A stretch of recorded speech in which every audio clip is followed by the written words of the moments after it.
Hello, I'd like to welcome you all to our YouTube channel. Today we're going to be into a Bible discussion today and teachings on can angels come in the flesh as you and I.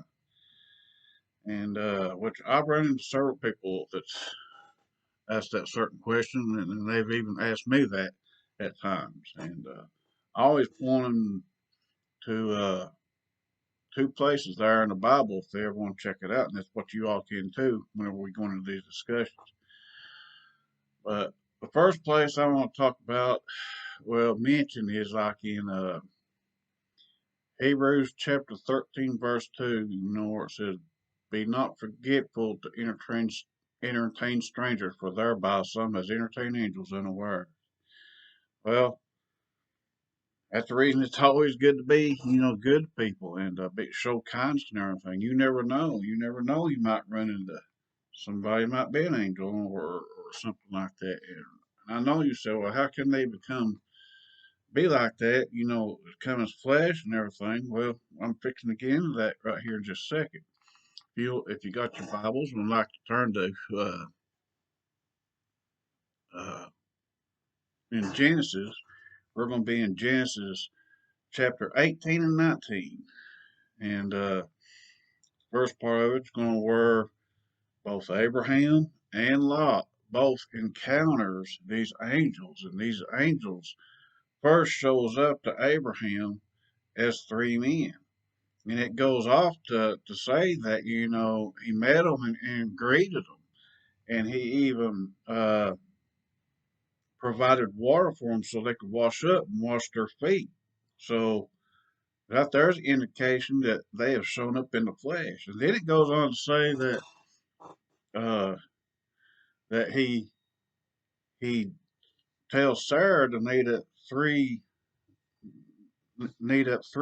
meals of cake to put on the hearth and everything, and then later he goes off to have a young calf fetched out of the herd, and he hurries up this young man to dress it up, and it says he even took, I believe it says milk and butter to him, and then it goes on down there to say that they all sat down and ate. And so, if they wasn't come here in the flesh, how was they able to wash their feet? How was they able to eat and everything?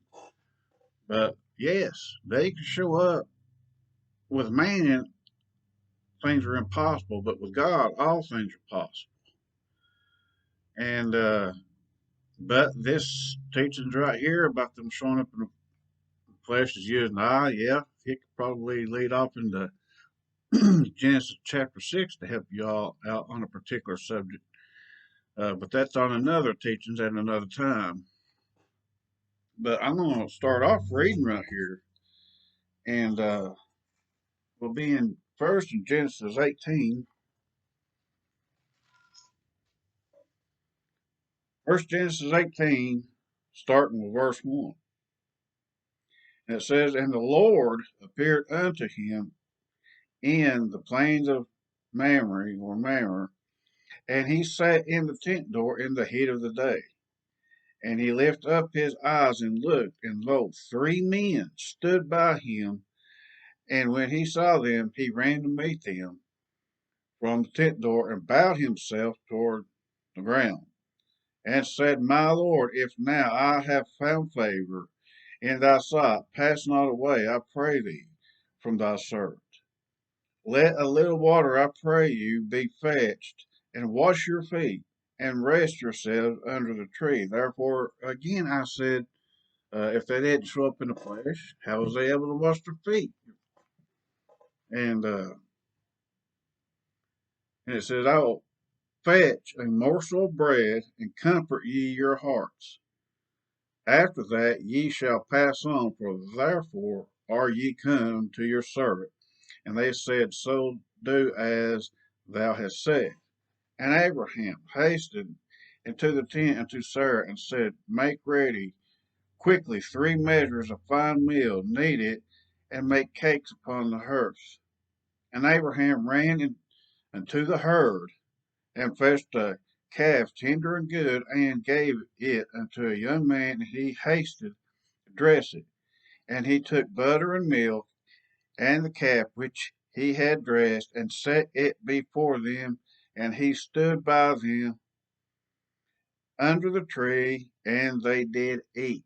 Therefore I'm telling you, yes, angels can show up in the flesh as they did Abraham. These three uh, men that had showed up, they that was coming to tell Abraham and to Sarah that they was going to be having a child, even though Sarah was stricken in age. Then it goes on to say that one of the three men stayed with Abraham, while the others two went on to Sodom and Gomorrah.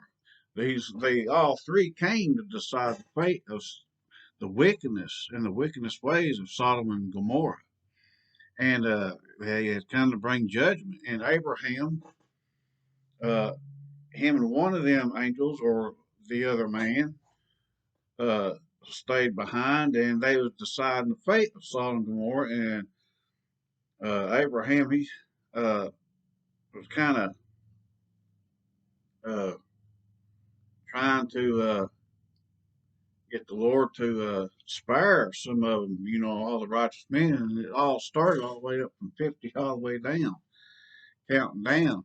And the Lord kept on telling, I find like 50, 45, 40, 30, 20, 10, all they was talking back and forth amongst one another, bringing it all the way down to 10. And it said whenever they got down to 10th one, said that one man turned and walked away. But yet, Lot and his family was spared, which we're fixing to get into that here in a minute, which it also tells that he also fed these two that came into the city that were angels. And after he fed them, well, then the people there in Sodom and Gomorrah and around the other cities, they started flocking around Lot's inhabitants, where he was staying, his lodging, and they was trying to get Lot to send, where it tells in the Bible in chapter 19 says, send these men out into us. We'll get off into the Genesis chapter 19 right here. We'll read what it says. And there came two angels, which I said one stayed behind with Abraham to decide the fate of Sodom and Gomorrah. But it says, and there came two angels to Sodom at evening, and Lot sat in the gate of Sodom, and Lot seeing them rose up to meet them, and he bowed himself with his face toward the ground.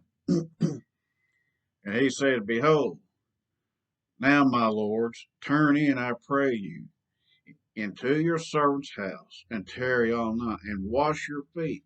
There he is telling them to wash their feet. And ye shall rise up early and go on your ways. And they said, nay, but we will abide in the street all night. And he pressed upon them greatly, and they turned in unto him, and entered into his house. And he made them a feast, and did bake unleavened bread, and they did eat. There again, it shows, that they was able to wash themselves, wash their feet. Lot and his family fed them. It says, and they did eat.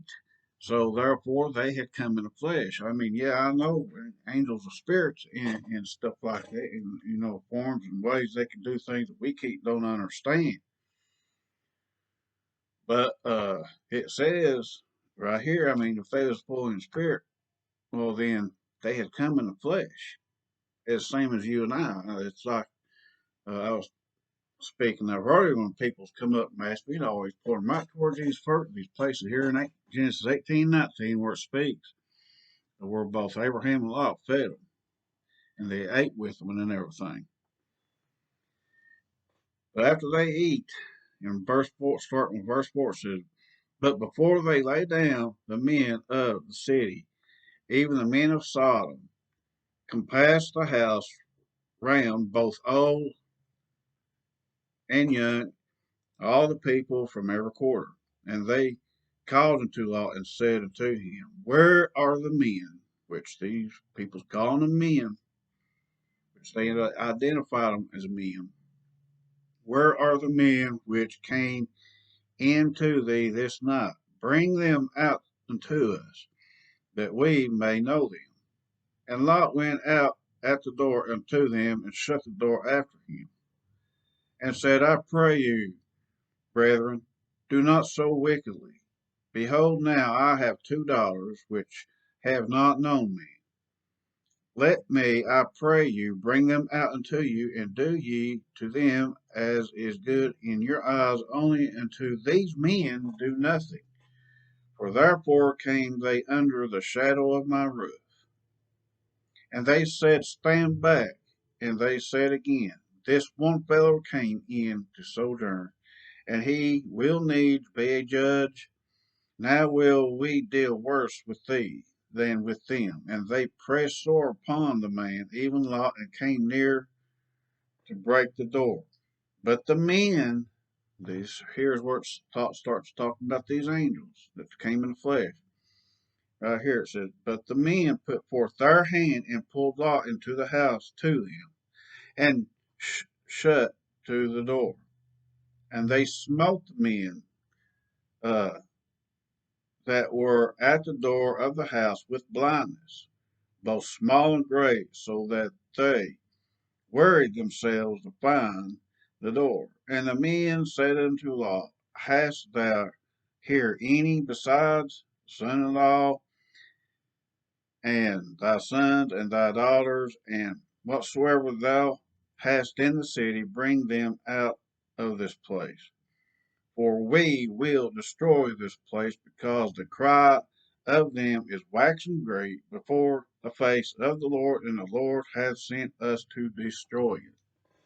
So therefore, what I was telling you, these three angels, these three men had come in the flesh, and they both told Abraham and Sarah that they was going to have a child, even though Sarah was stricken in age. And they was coming to decide the fate of Sodom and Gomorrah because of their wickedness and the error of their ways. And one of the men, or angels, whichever you want to call it, you can read it for yourself, which I encourage you to read Genesis 18 and 19 for yourself. One of them stayed behind with Abraham, and Abraham, he was kind of communing with that one to try to decide the fate and save of the righteous. And the other two, they went on to Sodom, and they came across Lot, and Lot took them in, said he bowed himself down for them, and he took them in, he fed them, and before they laid down, that the people around Sodom and Gomorrah and the other surrounding cities knew that he had brought these men in, and they was trying to command and order Lot to send forth these men that he was had in his home, and he wouldn't do it. He even offered his daughters, and still they wouldn't uh, they wouldn't take him up on his offer. So you can see the ways and the error of the ways, that it was wickedness that they had in their minds. And these people also recognize these angels as men. I mean, it even said, send these men out unto us. And so therefore, yes, angels can come in the flesh. Uh, but that's all I have for y'all today. I know I've had several that asked me that in the past. And I always refer them to Genesis 18 and 19. And I encourage you all to do the same. Read the full chapters of Genesis 18 and 19 and more of it, and get a better understanding. But I know some people has a problem with Genesis 6, and they ask certain questions about that. But hopefully that'll be another teaching in that time. But hopefully this right here can give you more understanding on the chapter of Genesis 6 too, during the flood days, during the days of Noah, and during the times of Moses and Joshua. terms of the Giants. But I hope you all enjoy this teachings, and I encourage you, keep watching for us. We'll be posting more dreams and visions on here, which we have more. I've got more written down in journals. I've just not got videos up of them yet. And there'll be more teachers of this coming uh, towards you all. But I want to say, if you haven't done so already, subscribe to us and share us around, and give us a thumbs up on our videos. And encourage you all to follow us on Facebook, Twitter, and you can always reach me. Contact me anytime or email me at info.mitchsmithbiblestudies@gmail.com. And remember to pray and pray daily and give the good Lord praise and glory and thanks that He so rightly deserves, and for sending His Son Jesus Christ to this world. And thank Jesus for what He did for us upon the cross, shed His blood and burdens He carried for us, for He loved us. But I want to say again, if you haven't done so already, subscribe to us, share us around, give us a thumbs up on our videos. Be safe to y'all, and God bless to y'all and y'all's families.